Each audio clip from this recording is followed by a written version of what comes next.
तो एक बार रहीमदास जी गोवर्धन में श्रीनाथ जी का दर्शन करने गए। एक तो अल्हड़ भेष में रहते थे, ऊपर से इनके किसी कारण से इनको मंदिर में नहीं घुसने दिया,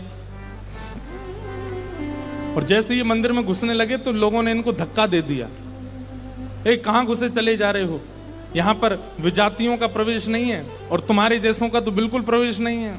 रहीम जी को इतना क्रोध आया, ठाकुर जी को ही सुनाने लगे बाहर बैठ करके।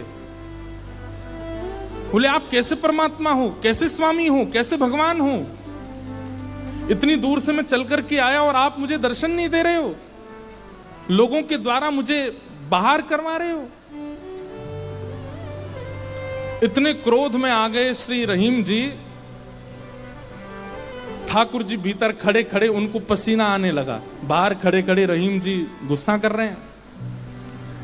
गुसाई जी भोग लेकर के गए, पर्दा जैसे किया, ठाकुर जी बोले हमको नहीं पाना। ठाकुर जी कुछ और बना के ले आऊं, ठाकुर जी बोले हमको वो भी नहीं पाना। गुसाई जी को लगा ठाकुर जी बहुत नाराज हैं, 56 भोग बनाओ। 56 भोग लेकर के गए, ठाकुर जी बोले बिल्कुल नहीं पाना, हमारा मन नहीं है। स्पष्ट ठाकुर जी बता भी नहीं रहे कि बात क्या है, लेकिन जो जो गुसाई जी प्रस्तुत कर रहे हैं सबके लिए मना करते जा रहे, मुझे नहीं पाना। अंत में गुसाई जी ने कहा, बोले जय जय, कोई अपराध बना हमसे? ठाकुर जी मुंह फुला के बैठे हैं, कुछ नहीं बोले। बोले मैं क्यों बताऊं?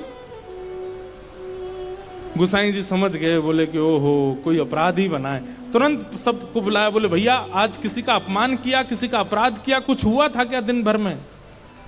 तब द्वारपालों ने बताया, बोले महाराज आज एक आया था, वो विजातीय था, उसके वस्त्र भी अच्छे नहीं थे, वो देखने में भी अजीब सा लगा, हमको लगा मंदिर में जाके उपद्रव करेगा, इसलिए हमने घुसने नहीं दिया, हमने उसको निकाल दिया। गुसाई जी समझ गए, बोले ओहो उसी के लिए ठाकुर जी ऐसे हो रहे हैं।